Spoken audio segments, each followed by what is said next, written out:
Hello everyone, welcome back to our channel learning hub. और आज हम हमारी क्लास 7 करने वाले हैं एचटेट से रिलेटेड प्रीवियस क्वेश्चंस की। क्लास 6 जो है वो 6 क्लासेस हम ऑलरेडी कर चुके हैं और आज हम हमारी 7th क्लास जो है वो स्टार्ट करने वाले हैं।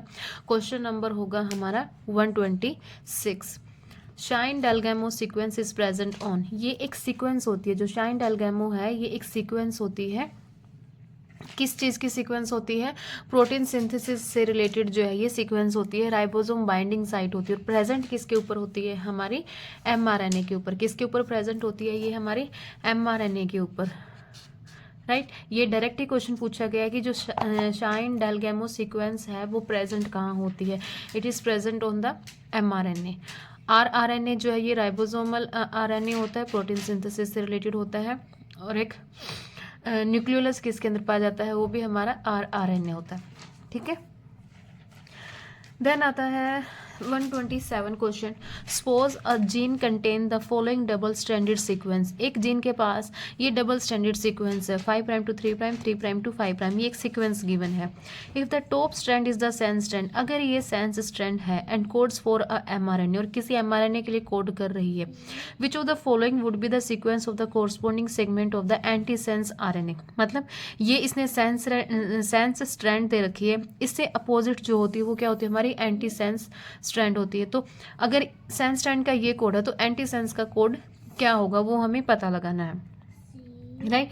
ये हमें पता होना चाहिए कि आरएनए के अंदर क्या है? जो एडेनिन है वो थाइमाइन या यूरेसिल के इक्वल होता है और साइटोसिन जो है वो ग्वानिन के इक्वल होता है, राइट। तो अब हमने देखना है कि यहाँ पे ए है, तो ए की जगह पे यहाँ पे ए तो आएगा ही नहीं। एटीजी का जो अपोजिट एंटी सेंस स्ट्रैंड होगा वो एयूजी तो होगा ही नहीं। मतलब ये वाला जो अमीनो एसिड है, ये जो जीन है ये चेंज होगा, राइट। तो यहाँ पे ये तो आएगा ही नहीं।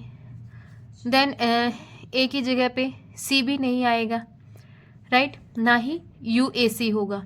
तो हमारा जो कोड होगा वो क्या होगा? सीधा ही डायरेक्ट आंसर यहाँ पे बन रहा है GGC। मतलब 1-2 हम देख लेंगे, बाकी जो है वो हमें आइडिया लग जाता है कि हाँ यही वाला होना चाहिए, क्योंकि हम स्टार्टिंग वाले 1 या 2 हम स्टार्टिंग के देखेंगे कि इसमें ये वाला कोड जो है वो इसके अपोजिट आ रहा, मतलब अपोजिट वाला दिखना है कि आरएनए के अंदर एडेनिन जो है वो थाइमाइन और यूरेसिल के इक्वल होना चाहिए, साइटोसिन जो है वो ग्वानिन के इक्वल होना चाहिए। ओके, तो उसके अकॉर्डिंग जो हमारा आंसर बनेगा वो क्या होगा? 4th one, right. Next is the question number 128. Which of the following plant group is known as the vascular cryptogams? Vascular cryptogams. अब वेस्कुलर से याद रखना है कि इसके अंदर क्या है? वेस्कुलर बंडल्स प्रेजेंट होंगे, यानी कि जाइलम और फिलोएम प्रेजेंट होंगे। जाइलम और फिलोएम प्रेजेंट होंगे जो प्रोटीन और वाटर की ट्रांसलोकेशन के लिए होता है। देन एक और चीज़ याद रखनी है, ये जो क्रिप्टो वर्ड है, क्रिप्टोगैमस, जो क्रिप्टो वर्ड है ये एक हिडन के लिए यूज़ किया। किसके लिए यूज़ किया गया? हिडन। मतलब कि ये जो काम करते हैं इनकी जो रिप्रोडक्शन होती है वो हिडन होती है। इनकी जो रिप्रोडक्शन होती है वो कैसी होती है? हिडन होती है। तो क्रिप्टो वर्ड हिडन के लिए यूज़ किया गया है। अब हम देखते हैं कि एल्गी इसका आंसर नहीं है। देन आता है हमारा bryophytes. Bryophyte is known as the amphibians of plant. Bryophyte का सेकंड नेम क्या है? Amphibians of plant. देन आता है हमारा टेरिडोफाइट। टेरिडोफाइट जो है, टेरिडोफाइट का सेकंड नेम क्या है? वेस्कुलर क्रिप्टोगैमस है। टेरिडोफाइट का सेकंड नेम क्या है? वेस्कुलर क्रिप्टोगैमस है। यहाँ पे हमारा आंसर क्या होगा? टेरिडोफाइट। ये ना कुछ चीज़ें याद रखनी होती है कि जैसे ब्रायोफाइट का सेकंड नेम क्या है? एम्फीबियंस ऑफ प्लांट है। टेरिडोफाइट का सेकंड नेम क्या है? वेस्कुलर क्रिप्टोगैमस है। जिम्नोस्पर्म के अंदर नेक्ड सीड्स पाए जाते हैं। एंजियोस्पर्म जो है वो डबल फर्टिलाइजेशन शो करता है। तो ये वाली जो क्लासिफिकेशन है ये हमें पता होना चाहिए कि किसका नेम किसको दिया गया है। टेरिडोफाइट के अंदर जो रिप्रोडक्शन होती है वो स्पोर्स के थ्रू होती है। ये हिडन रिप्रोडक्शन होती है इसके अंदर, इसलिए इसको क्रिप्टोगैमस नाम दिया गया है। हिडन रिप्रोडक्शन होती है, किसके थ्रू होती है? स्पोर्स के थ्रू होती है। सीड्स नहीं होते हैं इसके अंदर। जो टेरिडोफाइट्स है इसके अंदर सीड्स जो है वो प्रेजेंट नहीं होते हैं और वेस्कुलर सिस्टम प्रेजेंट होता है, इसलिए इसको वेस्कुलर क्रिप्टोगैमस बोलते हैं। क्योंकि वेस्कुलर तो सिस्टम प्रेजेंट है बट क्रिप्टोगैमस है। क्रिप्टोगैमस मीन्स ये रिप्रोडक्शन जो है वो हिडन शो करते हैं with the help of spores, क्योंकि इसके अंदर सीड्स प्रेजेंट नहीं होते हैं। सो ये था हमारा pteridophyte. Next is the 129. If a solution is subjected to a pressure greater than atmospheric pressure, अगर किसी सॉल्यूशन में प्रेशर उसका इंक्रीज किया जाता है, अगर एटमॉस्फेरिक प्रेशर से ज़्यादा उसका हम प्रेशर इंक्रीज करेंगे तो वाटर पोटेंशियल के ऊपर क्या इफेक्ट पड़ेगा? वाटर पोटेंशियल क्या हो जाएगा? उसका इंक्रीज हो जाएगा। क्या हो जाएगा? इंक्रीज हो जाएगा। इंक्रीज ये नहीं कि वो जीरो से ऊपर चला जाएगा, नहीं, अगर उसका वाटर पोटेंशियल नेगेटिव में है तो वो कम्स टू जीरो, मतलब वो जीरो तक आ जाएगा। जो प्योर वाटर का वाटर पोटेंशियल होता है वो जीरो होता है और जीरो ही उसका मैक्सिमम होता है। Okay, then question number 130. Which of the following is a physiological adaptation of desert plant? Desert plant का इसने पूछा है। C3 साइकिल, C3 साइकिल नहीं होता है। C4 साइकिल, C4 साइकिल जो होता है वहाँ पे हमारे C4 साइकिल जो होता है उसका टेम्परेचर जो है वो मैक्सिमम होता है टेम्परेट रीजन्स के अंदर। देन आता है C2 साइकिल, C2 साइकिल जो है वो फोटो रेस्पिरेशन के लिए होता है। देन आता है हमारा कैम साइकिल, कैम साइकिल जो है वो रिस्पॉन्सिबल होता है डेजर्ट प्लांट के लिए। कौन से प्लांट के लिए होता है? डेजर्ट प्लांट के लिए। तो यहाँ पे जो हमारा आंसर होगा वो होगा कैम साइकिल। मतलब ये डार्क नाइट और डे का और नाइट का इनका जो साइकिल है वो अलग चलता है इसके अंदर। तो ये स्पेशली रिस्पॉन्सिबल होते हैं डेजर्ट प्लांट के लिए। जो डेजर्ट प्लांट के अंदर जो फिजियोलॉजिकल अडेप्टेशन होती है वो कैम साइकिल की होती है। Next is the question number 131.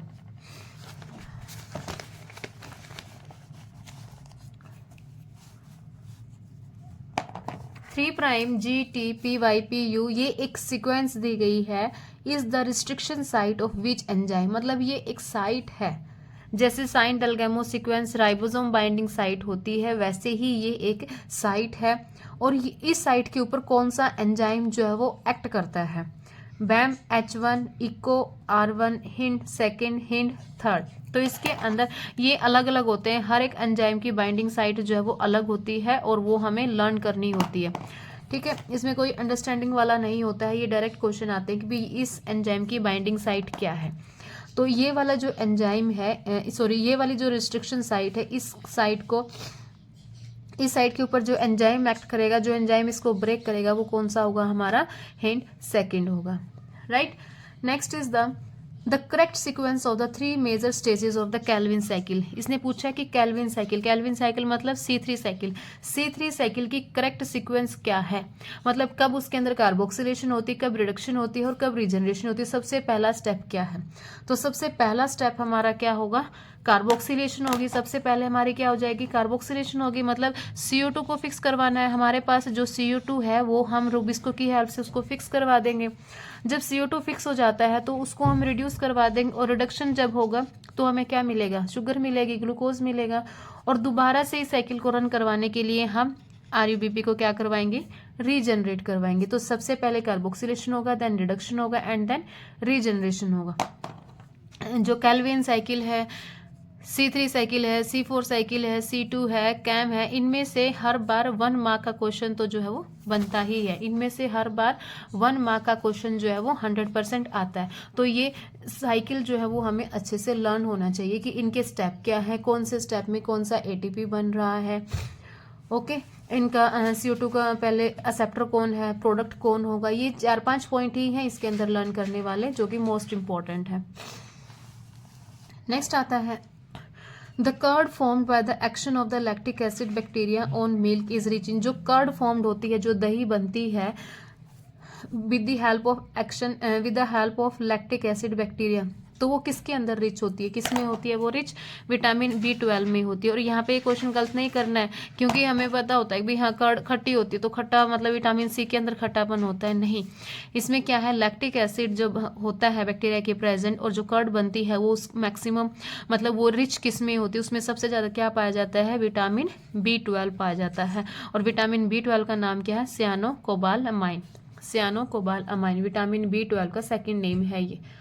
Okay, next is the number of categories of ecosystem services as defined in MEA 2005। ये भी डायरेक्ट क्वेश्चन है, ऑब्जेक्टिव क्वेश्चन है, कुछ सोचने वाली बात नहीं है। कितने डिफाइन किए गए हैं इसमें? 4। Okay, the number of categories of ecosystem services as defined in MEA 2005 is 4.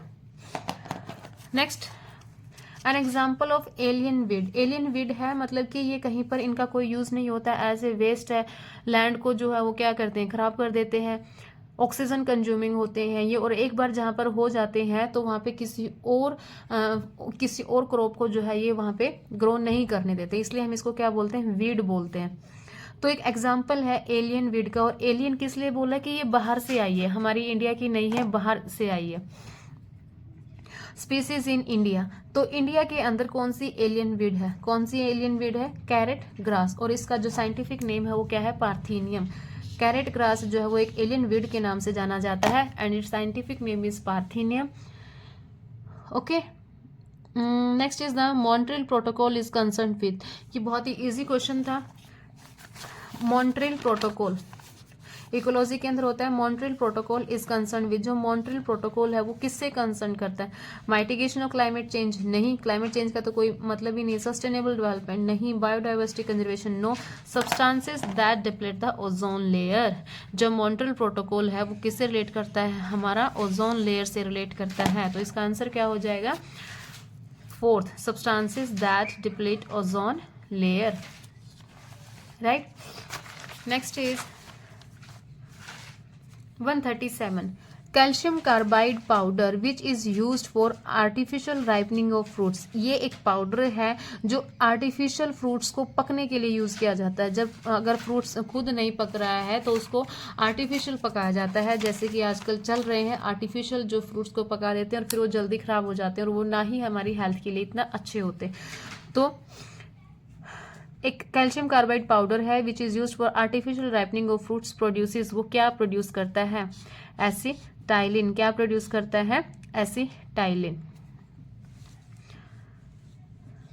Next is the genetically different type of pollen grains, इसको भी मार्क कर लीजिए, ये भी मोस्टली क्वेश्चन जो है वो आता है। एक दो पेपर में और आया हुआ है इन टर्म्स से रिलेटेड क्वेश्चंस, मतलब सेम क्वेश्चन, ये नहीं है कि सेम क्वेश्चन आता है, नहीं, ये जो ऑप्शंस है ना, इन ऑप्शंस को लेकर क्वेश्चन जो है वो पूछा जाता है।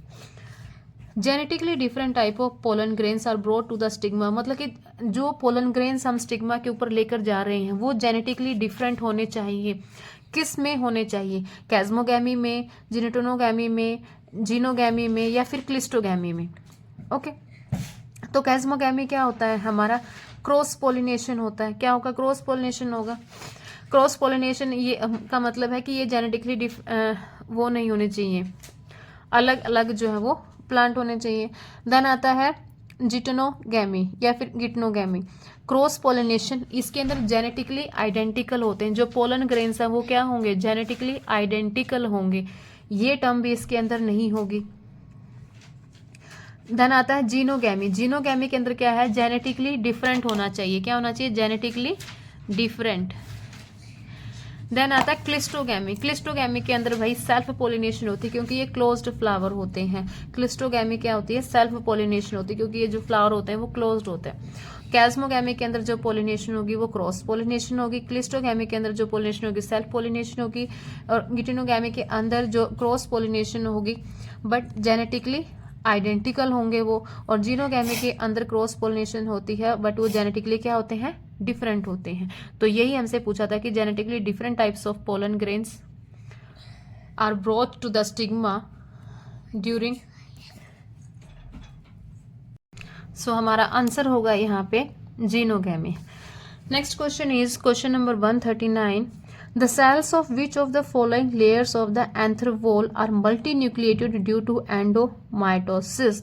जो सेल्स होते हैं एंथर वॉल, मतलब एंथर की जो वॉल होती हैं उसमें से कौन सी वॉल के जो सेल्स होते हैं वो मल्टी न्यूक्लिएट होंगे ड्यू टू एंडोमाइटोसिस। किसके होंगे, हमारे टपैटम के। ओके, ये जो है वो एंथर की वॉल्स यहाँ पे दी गई है, बट इनमें से कौन सी वॉल के जो सेल हैं वो मल्टी न्यूक्लिएटेड होंगे ड्यू टू एंडोमाइटोसिस। वो किसके होंगे, हमारे tapetum. Next is the select the incorrect statement in reference to the Krebs cycle. अब यहाँ पे क्रैब साइकिल से इनकरेक्ट स्टेटमेंट पूछी है। ओके, फर्स्ट स्टेटमेंट क्या है? The cycle starts with condensation of acetyl group with pyruvic acid. पहली ही स्टेटमेंट गलत है, पायरुविक एसिड से नहीं होता है, ऑक्सैलो एसीटेट से होता है। किससे होगा? ऑक्सैलो एसीटेट से होगा to yield the citric acid. ये हमें पूरा क्रैब साइकिल जो है वो लर्न करना पड़ता है कि कब कौन सा स्टेप आता है। A molecule of GTP is synthesized. Yes, एक मोलिक्यूल जो है वो जीटीपी का बनता है, इसके अंदर एक ही मोलिक्यूल बनता है। At one point in the cycle FAD is reduce to FADH2। Yes, एक पॉइंट पे FAD जो है वो FADH2 के अंदर रिड्यूस होता है। Then NAD positive is reduce to NADH plus hydrogen ions at 3 points. 3 बार, एक बार तो जीटीपी सिंथेसाइज्ड होता है, ठीक है, और एक बार क्या होता है? FAD रिड्यूस्ड होता है, और 3 बार इसके अंदर NAD पॉजिटिव जो है वो रिड्यूस्ड होता है। ये चीजें याद रखनी है। तो सेकंड, थर्ड एंड फोर्थ ये तीनों स्टेटमेंट्स जो है वो राइट है, and the wrong is the first one statement. The cycle starts with the condensation of acetyl group with oxalo acetate, ना कि पायरुविक एसिड। ओके, हमें रॉन्ग स्टेटमेंट का पता होना चाहिए और उसका रीजन भी पता होना चाहिए कि ये रॉन्ग किस लिए है, इसके अंदर क्या चीज जो है वो रॉन्ग दी गई है। Okay, next is the question number 141। Select the incorrect statement. Again यहाँ पे इनकरेक्ट स्टेटमेंट पूछा है in reference to the binomial nomenclature. Binomial nomenclature के रिगार्डिंग इसने इनकरेक्ट स्टेटमेंट यहाँ पे पूछी है। Each organism belonging to a genus has a specific name. Yes, हर एक ऑर्गेनिज्म जो एक जीनस से बिलोंग करता है उसका एक स्पेसिफिक नेम है, correct. Same specific name can be given to organism belonging to different genera. जो डिफरेंट जेनरा से बिलोंग करते हैं ऑर्गेनिज्म, उनका स्पेसिफिक नाम दिया गया है, ये भी सही है। Linnaeus use Latin for binomial nomenclature. Yes, Latin language जो है वो यूज की गई थी क्योंकि ये क्या है? एक डेड लैंग्वेज है, ये भी करेक्ट है। ये जब हम पढ़ते हैं ना ये वाला चैप्टर, तो उसके अंदर ये सारी चीजें गिवन है, एनसीईआरटी की लाइंस उठाई हुई है as it is. Tautonyms are allowed in plants and animals. नहीं, जो टोटोनिम्स हैं वो सिर्फ एनिमल्स के अंदर अलाउड है, प्लांट्स के अंदर अलाउड नहीं है। टोटोनिम्स जो है are allowed in animals only. Okay, so ये वाली स्टेटमेंट जो है हमारी रॉन्ग हो जाती है और इसने इनकरेक्ट स्टेटमेंट ही यहाँ पे पूछी थी। और यहाँ पे लिखा भी है कि ये एस्टेट 2017 में टीजीटी में ये वाला क्वेश्चन पूछा गया था। Which one of the following is not, again not पूछा है, not a major for soil conservation in modern times. Terracing, wind break, jhum cultivation और क्रॉप रोटेशन। तो इसमें से जो जूम कल्टीवेशन है वो सॉइल कंजर्वेशन से रिलेटेड नहीं है। Okay, which one of the following is not a major for soil conservation, मतलब कि सॉइल की कंजर्वेशन के लिए इनमें से कौन सा यूज नहीं होता है in modern time. Terracing use होता है, विंड ब्रेक यूज होता है, क्रॉप रोटेशन यूज होता है, जूम कल्टीवेशन जो है वो नहीं होता है। Next is which of the following is an example of a living plant cell. Living plant cell का एग्जाम्पल कौन है? डिवॉइड ऑफ न्यूक्लियस, जिसके अंदर न्यूक्लियस नहीं होता। ये कौन सा है भाई? सिव सेल है। ये हम एक्सेप्शन हमेशा रीड करते हैं, ये किस में आता है? एक्सेप्शन में आता है। तो ये एक्सेप्शन जो है वो हमें पता होने चाहिए कि सिव सेल्स जो है वो लिविंग प्लांट सेल का एग्जाम्पल है। डिवॉइड ऑफ न्यूक्लियस मतलब इसमें न्यूक्लियस जो है वो नहीं होता, डिवॉइड मतलब नहीं होता इसके अंदर। Bucket stage is character of, जो बुके स्टेज है वो किसका फीचर है? लैप्टोटिन का फीचर है। किसका फीचर है? लैप्टोटिन का फीचर है। ओके, तो डिप्लोटिन डाइकाइनेसिस से रिलेटेड है। पैकेटिन के अंदर जो है वो हमारी क्रॉसिंग ओवर होती है। अगर ये एक क्वेश्चन ये भी पूछा गया था एक बार कि पैकेटिन क्रॉसिंग ओवर जो किस में होती है? किस में होती है? हमारी पैकेटिन के अंदर होती है। इसने पूछा कि बुके स्टेज किसके अंदर होगी? लैप्टोटिन के अंदर होगी। ओके, ये मियोसिस की जो स्टेजेस है ना, मियोसिस 1 के अंदर आती है। मियोसिस 1 के अंदर जो प्रोफेज 1 होता है, जो प्रोफेज 1 होता है वो सबसे लॉन्गेस्ट फेज होता है। मियोसिस 1 के अंदर प्रोफेज 1 जो है वो लॉन्गेस्ट फेज होता है और उस फेज के अंदर ही ये सारी आती हैं, लैप्टोटिन, जाइगोटिन, पैकेटिन, डिप्लोटिन, और उनका अलग अलग नाम है। जैसे लैप्टोटिन को हम बुके स्टेज भी बोलते हैं, क्रॉसिंग ओवर, पैकेटिन को हम क्रॉसिंग ओवर स्टेज भी बोलते हैं, राइट। तो ये जाइगोटिन का शायद बाईवैलेंट स्टेज इसके अंदर आती है। तो ये सारे स्टेजेस जो है वो हमें पता होने चाहिए इसके अंदर। Next is the question number 145। Select correct statement. Predators maintain the correct statement निकालनी है। अब तक ये इनकरेक्ट पूछ रहा था, इसमें क्या पूछी, इसने करेक्ट पूछी है। प्रीडेटर्स मतलब जो वहां के रहने वाले नहीं होते, जो बाहर के रहने वाले हैं। तो predators maintain the diversity in a community. Yes भाई, जो बाहर से आते हैं वो डाइवर्सिटी को मेंटेन करके रखेंगे। मतलब अगर वहीं के रहने वाले वहीं पे ब्रीडिंग करते रहेंगे तो उनके अंदर इवोल्यूशन होगा ही नहीं, डाइवर्सिटी कुछ आएगी ही नहीं। बट अगर कोई बाहर से आके वहां रह रहा है और वो मीटिंग कर रहा है तो उसकी वजह से क्या होगी, डाइवर्सिटी तो होगी ही। ये करेक्ट स्टेटमेंट है, ठीक है। बाकी और स्टेटमेंट भी पढ़ते हैं कि क्या लिखा है। Limited resource supply lead to unlimited growth of population. जब आप लिमिटेड सप्लाई दे रहे हो तो लिमिटेड सप्लाई से आप अनलिमिटेड ग्रोथ कैसे कर सकते हो, क्योंकि लिमिटेड रिसोर्स तो एक दिन खत्म हो जाएगा, तो उससे अनलिमिटेड ग्रोथ तो होगी नहीं। तो ये स्टेटमेंट क्या हो जाएगी, रॉन्ग हो जाएगी। All plants show seed dormancy. All क्यों लिखा है इसने, सभी प्लांट्स थोड़ी ना सीड डोरमेंसी शो करते हैं। Next, the species that invade a bare area is called a climax. Bare area वाले को क्लाइमेक्स जो है वो हम नहीं बोलते। ओके, तो ये स्टेटमेंट्स जो है रॉन्ग है। जो करेक्ट स्टेटमेंट होगी हमारी क्या होगी, predators maintain the diversity in a community, first one होगी। Okay, move to the next. और ये एंड हो गया है भाई, मतलब 5 क्वेश्चन और हैं इस पेपर के। 146। What was present in the milk of first transgenic cow रोजी। जो पहली ट्रांसजेनिक काउ थी रोजी, उसके मिल्क के अंदर क्या प्रेजेंट होता है, ह्यूमन अल्फा लैक्टल ब्यूमीन। ह्यूमन अल्फा लैक्टल ब्यूमीन क्या प्रेजेंट होगा, कौन सा जीन प्रेजेंट होगा इसके अंदर, human alpha lactalbumin. Ribozymes are proteinaceous biocatalyst. नहीं, प्रोटीनिशियस नहीं होता है। बायोकैटालिस्ट तो होता है बट प्रोटीनिशियस नहीं होता है, ये नॉन प्रोटीनिशियस होता है। Allosteric enzymes present only in ribosomes. नहीं, नॉन प्रोटीनिशियस बायोकैटालिस्ट, ये इसका आंसर है करेक्ट। और यहाँ पे ये एस्टर 2016 में भी ये सेम क्वेश्चन जो है वो पूछा गया था। राइबोजाइम्स आर नॉन प्रोटीनेशियस बायोकैटालिस्ट, और ये एज इट इज लाइन भी गिवन है जब हम इसको रीड करते हैं। पार फोटोसिंथेटिक एक्टिव रेंज किस किस के बीच में होती है, 400 नैनोमीटर टू 700 नैनोमीटर। अगर 400 से नीचे हम रीड करते हैं तो यूवी रेज आती हैं, 700 से ऊपर अगर हम रीड करते हैं तो इंफ्रारेड रेज आती है। तो हमारा आंसर क्या होगा, जब फोटोसिंथेटिकली एक्टिव रेंज होती है वो 400 से 700 के बीच में होती है। Which of the following RNA is commonly used for phylogenetic analysis? phylogenetic analysis के लिए जो यूज होगा वो हमारा होगा 16S ribosomal RNA। 16S ribosomal RNA, ये इंपॉर्टेंट है, एक दो बार ये क्वेश्चन जो है रिपीटेड है। Next is the consider the following statements and select the incorrect. फिर से ये इनकरेक्ट पूछ रहा है, यहीं पे कंफ्यूज हो जाते हैं, कभी करेक्ट पूछ लेता है कभी इनकरेक्ट पूछता था। ये चीज़ हमने ध्यान से देखनी होती है, किसने पूछा क्या, इनकरेक्ट पूछा है। There are 64 codons. यस भाई, 64 कोडोन्स होते हैं, करेक्ट है। The codon AUG has dual function. Yes, AUG जो है वो 2 तरीके का फंक्शन करता है, ये भी ठीक है।